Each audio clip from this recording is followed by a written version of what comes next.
Sí, ese es.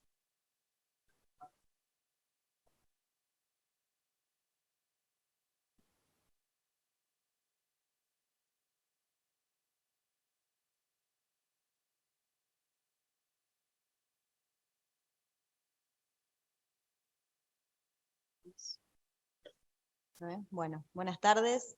Bueno, me presento nuevamente, yo soy Jimena Falco, creo que se escucha bien con el micrófono, si no, bueno, me dicen. Y bueno, el tema del que voy a comenzar a hablar es asma agudo, principalmente en adultos, ¿sí?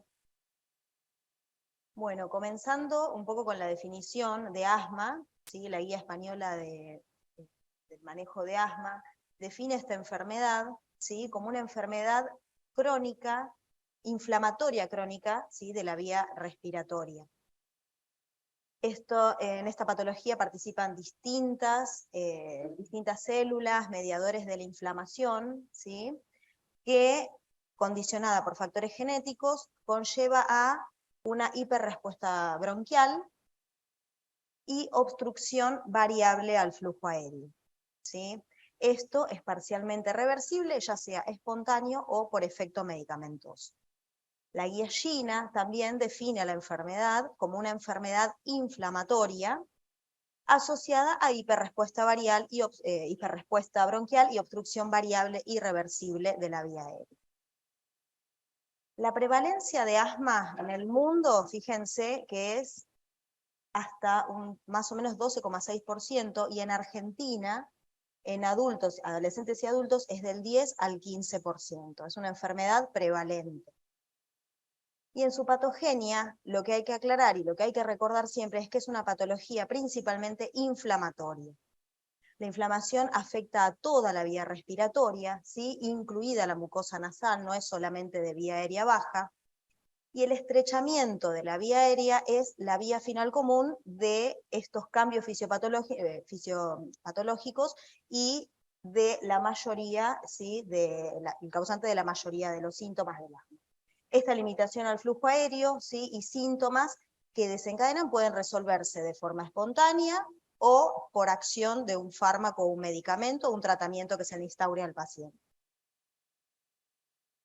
Como vemos acá, está afectado el epitelio bronquial, la musculatura lisa bronquial, células endoteliales, fibroblastos, miofibroblastos, nervios colinérgicos. Hay toda una reacción inflamatoria que conlleva a un montón de cascada de citoquinas, de inflamación, de aumento de fibroblastos, de remodelado de la vía aérea. En pacientes con asma de larga data llevamos a mucho remodelado de la vía aérea que va a llevar a que tengan sintomatología más crónica y frecuente y que muchas veces puedan actuar y corresponderse a pacientes más como un EPOC a como un asma totalmente reversible. ¿Por qué? Porque toda esta inflamación, si no es tratada adecuadamente, lleva a efectos crónicos, ¿sí?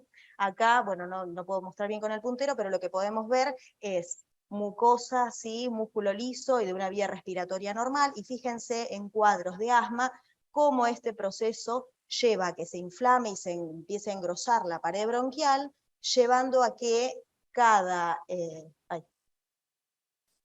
episodio de broncoconstricción lleve a atrapamiento aéreo y alteración del clímax mucociliar y demás cuadros respiratorios. Diversos agentes pueden ser los que desencadenen en un paciente el estrechamiento de la vía aérea, ¿sí? Provocando la exacerbación asmática o el aumento de los síntomas del paciente.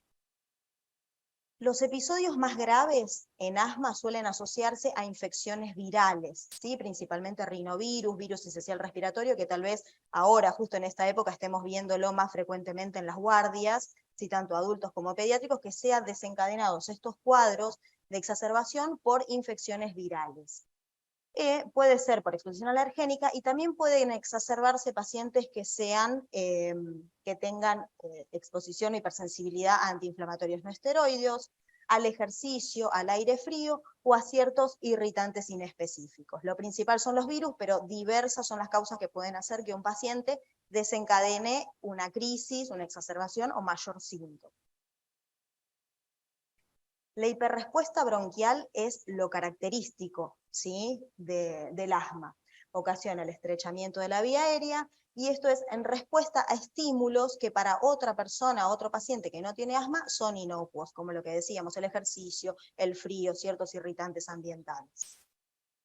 La variabilidad en el asma es otra característica muy específica, ¿sí? Los pacientes pueden fluctuar en los síntomas y pueden tener sintomatología en ciertos momentos del día y luego no, y esto es lo que lleva a que sean reversibles, que es lo que decíamos, con medicamentos o sin medicamentos, fluctúa mucho durante el día, durante las semanas, y independientemente también de cambios fisiológicos circadianos. El paciente tiene mucha variabilidad de síntomas.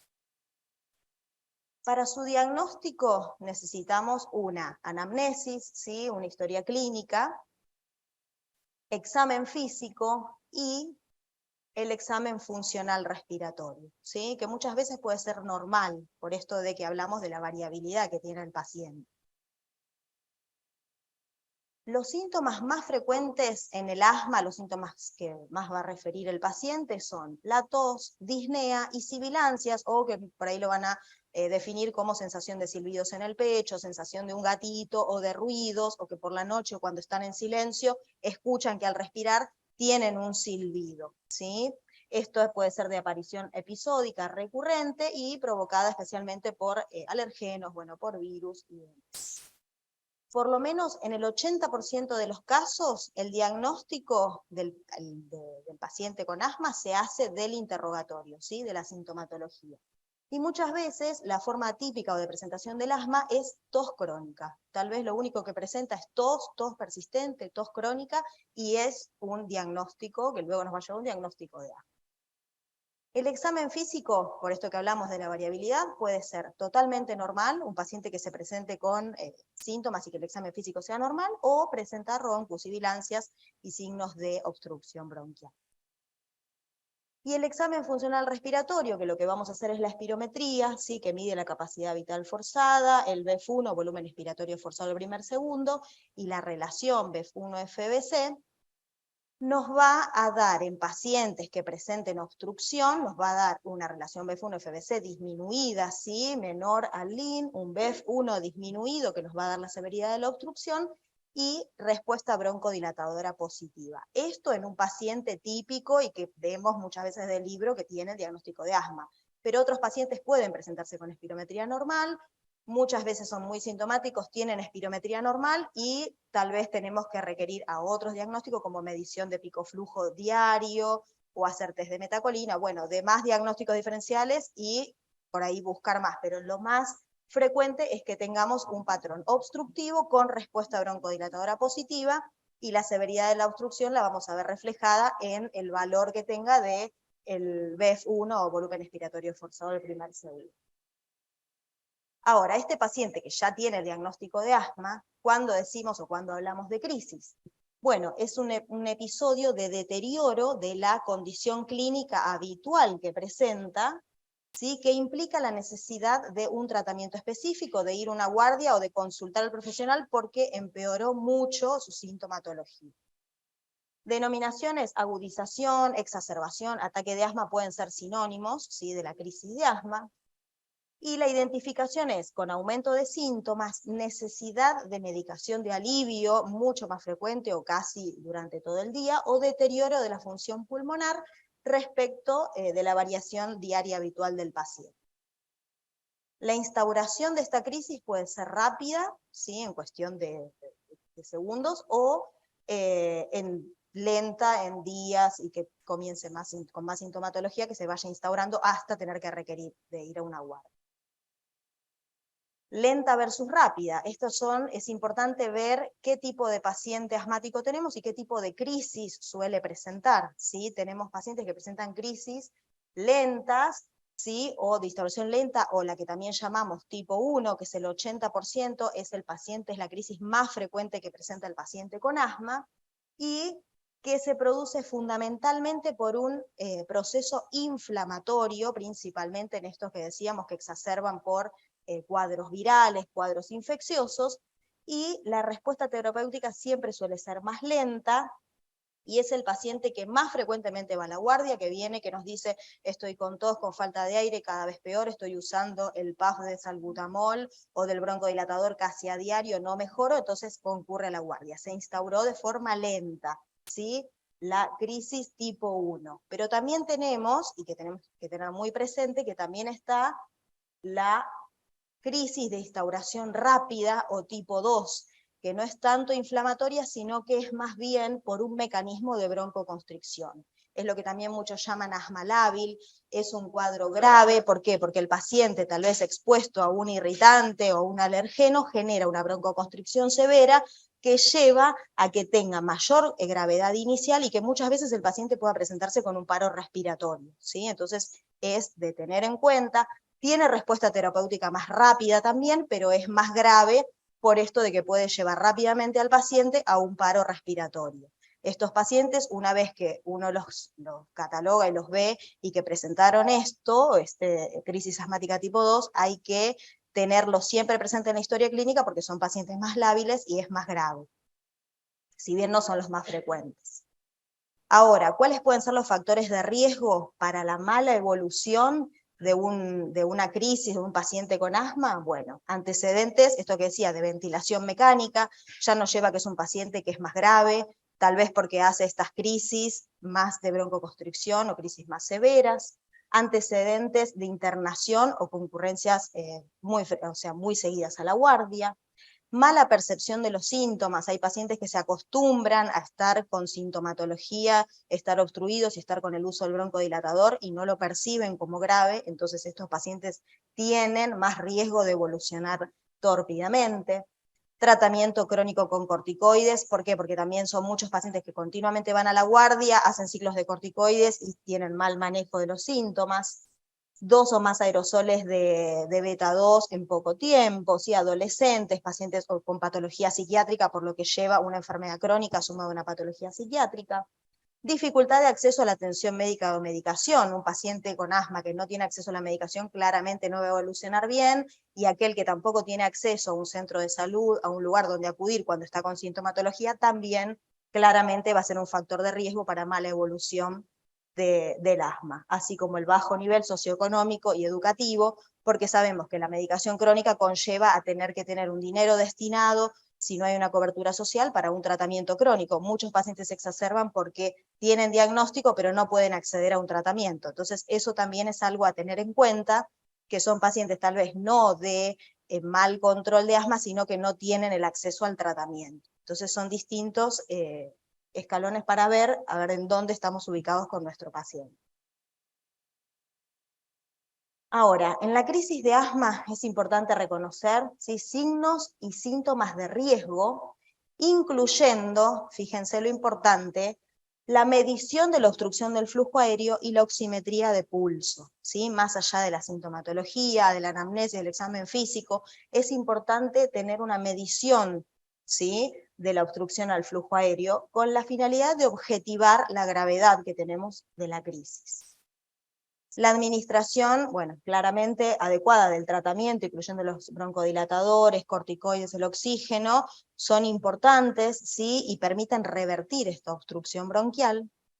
Pero así todo se ha detectado recurrentemente una atención deficiente de estos pacientes, tanto tal vez en el manejo, en el primer manejo de guardia o en el seguimiento después de la crisis. Se vio que muchas veces los pacientes llegan o mal controlados o con crisis recurrentes y por ahí no fueron o bien diagnosticados o no se instauró un buen tratamiento de inicio, y para poder solucionar o de ayuda a esta problemática, la Asociación Argentina de Medicina Respiratoria convocó a varios profesionales, a neumonólogos de la Asociación Argentina de Medicina Respiratoria, principalmente de la sección de inmunología y obstructivas, de distintos centros de referencia, como ser, por ejemplo, dice Guillermo Menga, la doctora Dora Lombardi, del Hospital María Ferrer, es el principal hospital de tórax que tiene Buenos Aires, ¿sí?, donde se manejan muchos pacientes con asma, con EPOC, y entonces, entre todos, lograr ver con artículos científicos un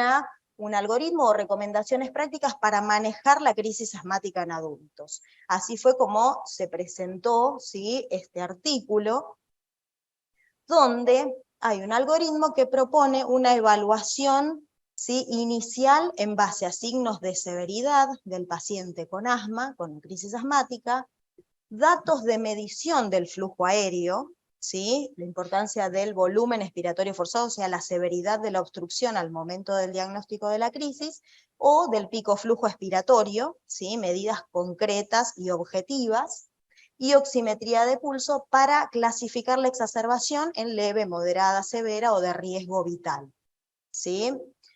Y los pasos a seguir, ¿sí?, criterios de internación o alta. Los signos del examen clínico muchas veces subestiman, ¿sí?, la obstrucción bronquial. Tal vez es un paciente que lo ocultamos y no tiene muchas sibilancias, y no sabemos si es porque no tiene mucha broncoconstricción o en realidad ya está demasiado atrapado, entonces tampoco genera tanta signo-sintomatología, ¿sí? Entonces es por eso que se busca tener medidas objetivas de la obstrucción al flujo aéreo y de la gravedad de la crisis. Todo paciente que consulta, ¿sí?, por una exacerbación de asma debería ser evaluado con mediciones objetivas de la obstrucción bronquial. Tal vez uno va, no sé si alguno fue a la guardia del Hospital María Ferrer, donde hay un espirómetro y uno cuando llega el paciente obstruido tiene la posibilidad de que sople y realizar una espirometría, una medición del volumen expiratorio forzado del primer segundo, ver qué tan obstruido está según el link, según tablas, o si no tenemos un espirómetro con un pico flujo expiratorio, también podemos tener una medición objetiva para ver qué tan obstruido está nuestro paciente y ver la severidad que tiene, más allá de la oximetría, el estado ácido base y demás. Pero se recomienda tener una forma de medir esta obstrucción. En la evaluación de la gravedad de la crisis, bueno, pasamos de crisis leve, moderada, grave o crisis vital. Fíjense que tenemos en cuenta la disnea, el paciente que puede ingresar con una disnea leve, moderada, intensa, o que ya tenga respiración entrecortada, el habla, la frecuencia respiratoria, ¿sí?, un paciente que está con una frecuencia aumentada, que esté ya muy taquipneico, ¿sí?, o hasta que llegue ya en bradipnea y apnea, un paciente que está en una parada respiratoria inminente. La presión arterial, el uso de musculatura accesoria, un paciente que venga con uso de músculos accesorios, o ya aquel que venga y que lo veamos que está casi que fatigado y que está cercano a tener una falla respiratoria. Esto es muy importante en la evaluación inicial del paciente en la guardia. Sibilancias, lo que decía, sibilancias presentes o que tenga un silencio auscultatorio, ya el paciente está totalmente atrapado, no puede ventilar y ya está al borde del paro respiratorio. El nivel de conciencia y los valores del volumen expiratorio forzado o el del pico flujo expiratorio. Más del 70%, para esto hay tablas, ¿sí? Uno ve según el paciente, vemos las tablas, cuánto sopló según la edad, la altura y demás, y tenemos mayor al 70% en crisis leve, menor al 70% crisis moderada, menor a 50 crisis grave, y ya paciente de crisis vital es aquel que ni siquiera puede realizar la maniobra del esfuerzo para soplar, ¿sí?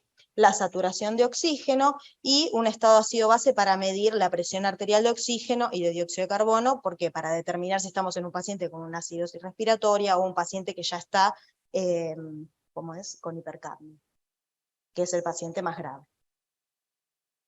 En cuanto al tratamiento, el tratamiento del asma, de la crisis asmática, broncodilatadores, corticoides y oxígeno, es de lo que tenemos que disponer en la guardia para tratar al paciente. Broncodilatadores, bueno, principalmente los beta-2 adrenérgicos, ¿sí? Generan broncodilatación a través de la relajación del músculo liso bronquial, disminución de la permeabilidad vascular, lo que hace que disminuya también el edema, y se recomiendan aquellos que tengan comienzo rápido, ¿sí?, y de acción corta, como ser el salbutamol, el fenoterol y la terbutalina. Lo más frecuente que utilizamos, claramente, es el salbutamol. La vía inhalatoria, ¿sí?, es más efectiva que la vía parenteral. ¿Se pueden dar por vía parenteral? Sí, pero la inhalatoria es más efectiva y es de elección, y se pueden utilizar nebulizaciones o aerosol con aerocámara, es indistinto. Pero en pacientes severos o con paro respiratorio inminente, lo que es recomendable es que se realicen en nebulización, más que en aerocámara. Y los anticolinérgicos, donde el principal, bueno, es el hiperatropio, que actúa promoviendo la broncodilatación, ¿sí? Y disminuyendo secreción mucosa, siempre en combinación, con el salbutamol. ¿Dónde me fui para...? Acá, en combinación con salbutamol para reducir el número de internaciones y mejorar la función pulmonar. Entonces, como broncodilatadores, los beta-2 adrenérgicos y los anticolinérgicos. Corticoides. Los corticoides también, fíjense que reducen, como sabemos, la enfermedad del asma, lo que decíamos, principalmente inflamatoria. ¿Qué hacen los corticoides? Disminuyen la inflamación bronquial, aumentan los receptores beta-2 adrenérgicos, esto va a ser favorable también en el paciente al que le indicamos los broncodilatadores, y todo esto tarda, ¿por qué? Porque es dado mediante el efecto, ¿sí?, genómico que tiene, y va a llevar de 4 a 6 horas de inicio. Igualmente, apenas ingresa el paciente, si bien uno le va a administrar, si está desaturando, oxígeno y los broncodilatadores, se recomienda, ¿sí?, comenzar con los corticoides dentro de la primera hora de ingreso a emergencias, ¿sí? Esto lo que hace es reducir también el número de internaciones del paciente por asma. La dosis de 400 miligramos día de hidrocortisona o su equivalente, ¿bien? No se evidenció que dosis mayores sean más efectivas. Corticoides sistémicos, posteriores al alta se recomienda un ciclo de corticoides sistémicos, ¿sí? Esto hace que disminuya la posibilidad de que presente recaídas luego del alta, ¿sí? Siempre el paciente que se va de alta debe tener un ciclo corto de corticoides. Y los corticoides inhalados en la crisis, ¿sí?, demostraron algún beneficio, bien, por un efecto no genómico, esto es, por aumento de flujo sanguíneo a nivel de la vía aérea y que pudieran tener mayor acción en ese momento. Esto es dosis dependiente, ¿sí?, el efecto que tienen, y esto se indica más que nada en pacientes con asma agudo severa, es como darle una ayuda más de tratamiento y de antiinflamatorio, ¿sí?, pero no reemplaza al corticoide sistémico, igualmente lo indicamos. Ahora, no sé si están familiarizados con el uso en la crisis del sulfato de magnesio. El sulfato de magnesio, tal vez también para utilizarlo como un estabilizante de membrana. Lo que se recomienda es, en aquellos pacientes con obstrucción muy severa, fíjense que se utiliza más que nada cuando tienen un BF1 menor al 25%, son pacientes que están muy obstruidos, y a dosis de 2 gramos en goteo endovenoso, muchos utilizan 3/4 ampolla endovenosa y 1/4 nebulizada, ¿sí?, eso es dependiendo del lugar, y reducen, ¿sí?, producen una mejora significativa del BF1, se vio, pero sin disminuir el porcentaje de internación. Sigue siendo un paciente grave que tal vez lleve a la internación, ¿sí? Y hay una revisión sistemática donde se vio que combinado con el beta-2 mejoraba la función pulmonar, y otro que no encontró ningún beneficio, pero en ninguno de los dos hubo deterioro ni alguna contraindicación, con lo cual en pacientes muy obstruidos se recomienda, como un step más, el uso del sulfato de magnesio. No recomendamos en la crisis el uso de antibióticos, por esto de que principalmente es por cuadros virales, nebulización con solución fisiológica porque genera más hiperreactividad bronquial, lleva más secreción de moco, entonces no lo recomendamos. Tampoco la teofilina, se utilizaba mucho antes, pero tiene un rango corto de acción antes de tener efectos no deseados, y los sedantes, porque claramente si deprimimos el centro respiratorio, es totalmente contraindicado en una patología y una crisis como esta. Ahora, este algoritmo, que por ahí en algunas guardias está, no es de utilidad, ¿sí?, en la guardia, nos determina, ¿sí?, el manejo para tener una rápida acción ante el paciente con la crisis asmática. La evaluación inicial, ¿sí?, fíjense los datos clínicos y medición basal del BF1 o del pico flujo expiratorio.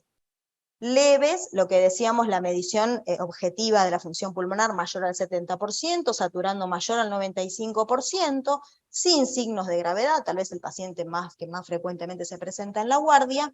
Se recomienda el salbutamol de 200 microgramos, ¿sí?, se recomienda cada 20 minutos, y fíjense el corticoide sistémico, meprednisona 40 miligramos, o, bueno, hidrocortisona, o en muchas guardias usan dexametasona también, pero se utiliza el corticoide sistémico dentro de la primera hora del inicio del tratamiento de la crisis. Ya en crisis moderadas, con el BEF, que ya estamos entre 40 y 69%, una saturación entre 90 y 95%, acá brindar oxigenoterapia para mantener siempre una saturación mayor al 92%, broncodilatadores, sí, salbutamol asociado, como decíamos, al hipratropio, sí, hay ya formas farmacéuticas que vienen juntos, y el corticoide, meprednisona o hidrocortisona. Crisis severas, lo mismo, podemos agregar el sulfato de magnesio, y tenemos que tener en cuenta en estos pacientes más severos o con paro respiratorio inminente, la realización del estado ácido-base para ver si estamos con un paciente que ya está hipercámico, bueno, la acidosis respiratoria, y tener en cuenta realizar una radiografía de tórax. ¿Por qué? Para tener muchas veces diagnóstico diferencial, que no sea un cuerpo extraño, que no sea un paciente que esté agudizado por un neumotórax, que no tenga neumomediastino, que es frecuente en muchos pacientes con crisis asmática. Entonces en esto sí pedir sí o sí el estado ácido-base y la radiografía de tórax dentro del primer inicio de tratamiento de la crisis asmática. Todo esto se le llama manejo como inicial o estático, y luego lo vamos a ir evaluando entre la primera y 1 y 3 horas del inicio del tratamiento para evaluar la respuesta. Pacientes que puedan evolucionar bien o pacientes que puedan evolucionar mal y que requieran la internación o requieran una presentación a la unidad de cuidados intensivos porque puedan requerir ventilación mecánica. Acá tenemos otro cuadrito que también es de ayuda, que es muy similar al anterior, que este es de las guías alertas, ¿sí? Del tratamiento de la exacerbación del asma, donde también se habla y se hace todo el algoritmo del tratamiento específico, y también todo bueno, no puedo marcar con el puntero, pero fíjense que nos pide objetivar la severidad de la obstrucción del paciente, de la obstrucción de la vía aérea. Esta es de la guía GEMA, de la guía del manejo de asma, la guía española, donde lo mismo, crisis leve, moderada grave o crisis vital, la evaluación inicial de la gravedad o estática, y dinámica es porque, bueno, ya empezamos con nuestro tratamiento y ver cómo evoluciona, ¿sí? Teniendo en cuenta si tuvo una buena respuesta de 1 a 3 horas de haber instaurado el tratamiento, o si continúa con mala respuesta, con un pico flujo, un BEF inestable, ¿sí? Con mayor requerimiento de oxígeno, pese al magnesio, pese al broncodilatador, pese al corticoide, y que requiera de internación o otro manejo en la sala de cuidados intensivos. Mala evolución. ¿A qué llamamos mala evolución? Bueno, este paciente que una vez que instauramos todo el tratamiento no mejora, continúa obstruido, continúa con mala mecánica. Y en esto vamos a indicar internación, principalmente en sala general o sala de clínica, dependiendo el centro donde estemos, pacientes que después de 3 horas de tratamiento, ¿sí? Instaurado, tengan un BF1, un pico flujo expiratorio que continúen con menor del 60%, ¿sí? De su teórico, y saturación menor a 92%. Este paciente con signos de severidad, que no puede realizar un tratamiento ambulatorio adecuado, que sea un paciente que no sabemos si va a cumplir o presente complicaciones, este paciente va a ser internado y no va a ser dado de alta con el tratamiento, ¿no? Y mala respuesta al tratamiento con deterioro progresivo o signos de paro respiratorio inminente, somnolencia, confusión, respiración paradojal, ¿sí? Hipercapnia. Estos deben ser ingresados, o al menos presentados para que lo conozcan y sepan que tenemos un paciente que está evolucionado mal, en la sala de unidad de cuidados intensivos. Ahora, aquel paciente que evolucionó bien, que respondió, que estas 3 horas mejoró el BEF más del 60%, 70%, ya mejoró los síntomas, está claramente mejor, se siente bien y lo vamos a dar de alta, ¿sí? Este paciente vamos a tener que darle un tratamiento específico para que lo continúe y para evitar que tenga recaída o que vuelva a presentarse en la emergencia porque no haya respondido bien al tratamiento. Entonces, en el tratamiento al alta debemos incluir broncodilatadores, corticoides inhalatorios y el corticoide sistémico en un ciclo corto. No solo el tratamiento de la guardia, sino que lo tenemos que continuar al alta. Esteroides sistémicos, ¿qué es lo que se indica? Meprednisona de 40 a 60 miligramos día, ¿sí? Ni 8, ni 10, ni 20, de 40 a 60, por 7 a 10 días, que se puede suspender bruscamente sin riesgo de supresión suprarrenal, ¿sí? Que muchos tienen miedo de que tenga algún efecto, que haya que hacer un tapering, no hace falta. 7 a 10 días de corticoides en estas dosis son los adecuados y es lo que se indica en la crisis, o sea, al alta. Salbutamol, 200 microgramos cada 4 a 6 horas, ¿sí? Esto se lo dejamos a demanda. Y pacientes que ingresaron con cuadros leves y respondieron, la indicación es dejarlos con budesonide, ¿sí? 800 microgramos día, o su equivalente en fluticasona o mometasona. Depende de lo que utilice o muchas veces lo que tengamos disponibilidad en el lugar donde estemos atendiendo. Y pacientes que ingresaron con crisis moderadas, severas, requirieron internación, se puede considerar agregar el salmeterol o formoterol siempre en combinación con corticoides inhalados, ¿sí? Siempre el LABA asociado al corticoide inhalado. Y recordar, darle al paciente un plan escrito de su tratamiento al alta, más allá de su tratamiento habitual. Una vez que se retira de la guardia, dar un plan escrito donde le vamos a indicar cómo va a ser el tratamiento y cuáles son los signos que tiene que tener presentes o cuáles pueden ser síntomas que sean de riesgo, y un turno en lo posible, que esto, bueno, muchas veces es muy difícil, dentro de los 7 a 10 días para control por consultorio. Entonces, como vemos acá, se le puede entregar nombre y apellido, la fecha, las indicaciones que le damos posteriores a la crisis, ¿sí? El corticoide por boca, la medicación de mantenimiento inhalatoria, la que van a utilizar todos los días, la medicación de rescate y otros medicamentos que se le puede haber agregado, se requirió, tal vez tenía asociado una bronquitis, una sinusitis, le agregó un antibiótico, qué se le dio y por cuántos días. Y después, en el plan de acción, este cuadrito también con imágenes es muy útil para que el paciente tenga más presente, ¿sí? Los síntomas y cómo se siente, si puede caminar sin silbido, si puede hacer su vida habitual, porque el paciente asmático muchas veces se acostumbra a los síntomas, se acostumbra a que no puede correr porque le silba el pecho o porque se fatiga, entonces no lo hace, y es a lo que tenemos que evitar que el paciente se limite, ¿sí? Tenemos que tener un paciente libre de enfermedad, libre de síntomas, controlado, y esto muchas veces hay que mostrarlo, ¿sí? Después en manejo de asma tenemos distintas guías y distintos scores para que el paciente complete y se vea fehacientemente si el paciente está controlado o no, y llevar a tenerlo con un tratamiento de base que evite las crisis, y en la crisis un tratamiento instaurado específico, en lo posible midiendo y objetivando, ¿sí? La obstrucción al flujo aéreo, y con un plan de acción escrito a la hora de darle de alta. ¿Bien? Bueno, había un espacio para preguntas, pero creo que las vamos a dejar al final, y bueno, eso fue todo por asma de adultos.